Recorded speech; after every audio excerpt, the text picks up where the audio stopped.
ఏమని కోట్లాది జనులలో గుర్తించావు, కోరుకుని కుమారునిగా ఎక్కించావు.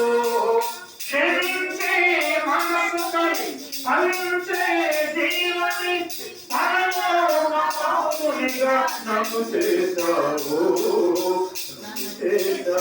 గొప్ప దేవుడు అయ్యా. అందుకే కృపా ఇది నీ కృప. ఎవరి కృప ఇది? దేవుని కృప. ఎవరి కృప ఇది?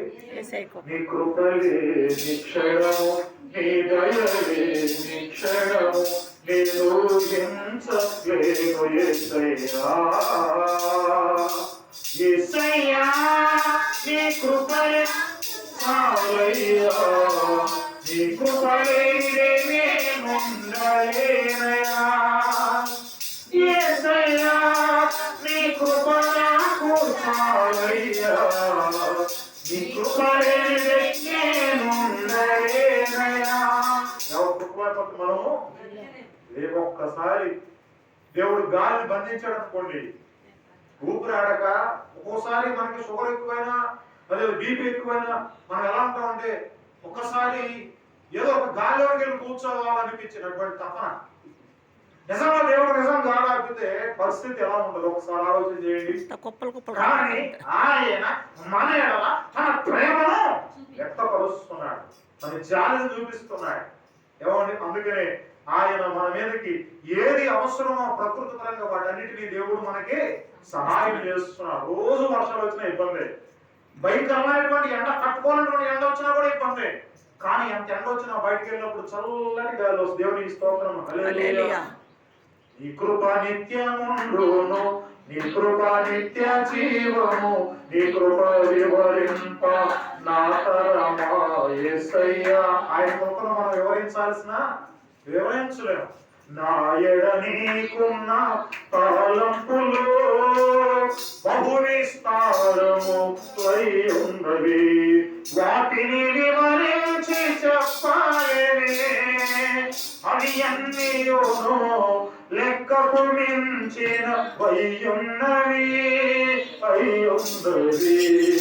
నా ప్రాణ ప్రియుడా నా యేసు ప్రభువా, నా జీవితం అంకితం నీకే, నా జీవితం అంకితం. హల్లెలూయా. చెప్తాం హల్లెలూయా. ఆయన సన్నిధి అంత శ్రేష్టంగా వెళ్ళినటువంటిది కనుక నీ బలమును ఆయన ప్రభావము చూడాలని మన ఎక్కడ రావాలి? ఆయన సన్నిధికి రావాలి. ఆయన సన్నిధికి రావడం ఒక ఎత్తు అయితే, భక్తుడు అంటున్నాడు కదా, దినములు చెడ్డవి కనుక మీరు సమయమును పోనీయక సద్వినియోగం చేసుకోవచ్చు, అజ్ఞానుల వలె కాక జ్ఞానుల వలె నడుచుకోవాలి. అంటే అర్థం ఏంటంటే ఆయన దైవజనుడు చెప్పినటువంటి మాటను మన హృదయం అనే పలక మీద ఏం చేయాలట? రాసుకోవాలి. ఇప్పుడు మనం ఏ సద్వినియోగం చేసుకోవాలి? సమయాన్ని సద్వినియోగం చేసుకోవాలి. నేను మీకు ప్రశ్న, సమయాన్ని సద్వినియోగం చేసుకోవడం అంటే నాకు ఒక ప్రశ్న సమాధానం చెప్పండి. ఏం చెప్తావు చెప్పండి. సమయాన్ని ఏం చేయాలి? సరిగ్గా చెప్పాలి. మందిరానికి రావాలి గారు, మందిరానికి రావాలి. మందిరానికి వస్తున్నాం, బాగానే ఉంది, వస్తున్నాగా. మాస్టర్ గారు వెళ్ళిపోయే టైం కూడా వచ్చేస్తున్నాం. మందిరానికి రావటం మరి ఏంటి? ఇవన్నీ కావాలి. నాకు కరెక్ట్గా ఆన్సర్ రావాలి. టయానికి వస్తాను, సమయం కరెక్ట్ రావాలి, టయానికి రావాలి గారు. దినములు చెడ్డవి కనుక ఓ క్రైస్తవా ఓ నేస్తవా, సమయము పోనీయకుమా ఓ నేస్తవా. ఏం చేయాలంట? సమయానికి రావాలి.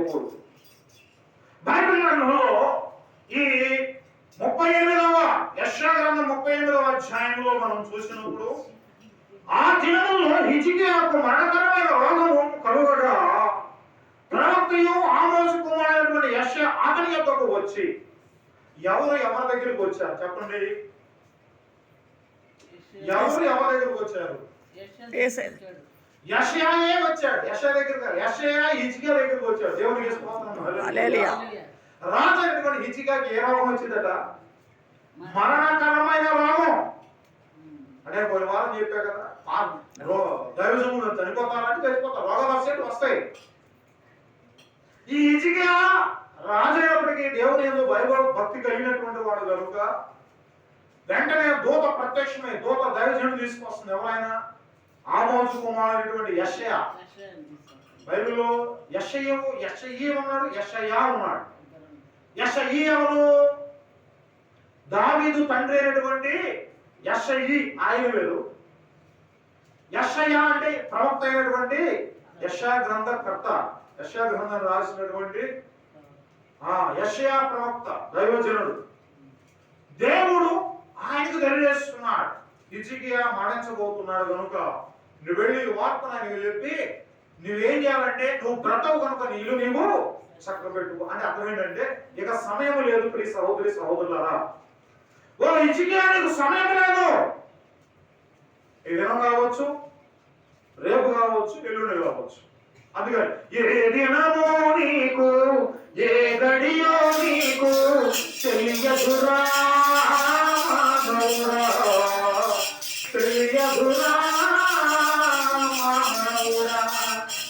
ఏమైపోతావో ఎక్కడికి తెగిపోతావో తెలియదురా మానవుడా, తెలియదురా మానవుడా. ఏమండి, అమెరికాలో ఒక ఆయన, ఒక దైవజనుడు తన భార్యతో చెప్తున్నాడు, నేను ఆంధ్ర వెళ్తున్నాను, అక్కడ ఒక పాస్టర్ గారు ఉన్నారు, దండవ దేవ సహాయం గారు, వాళ్ళని పిలిచారు, నేను వెళ్తున్నా. ఒకవేళ నేను అక్కడ చనిపోతానేమో, తిరిగి వస్తానో రాను నాకు తెలియదు. మీరేం భయపడద్దు, ప్రార్థన చేయండి. హల్లెలూయా. వచ్చాడు, ఆ రోజు హోటల్లో ఉన్నాడు. చక్కగా మంచి మంచి ఫుడ్ ఉండదుగా, మనోళ్ళు బిర్యానీ పెడితే చేస్తారు కదా, అవన్నీ చేస్తే చక్కగా కమ్మగా తిన్నాడు. నైట్ పొద్దున వెళ్ళి డోర్ కొడితే ఏమైంది, సమయం అయిపోయింది.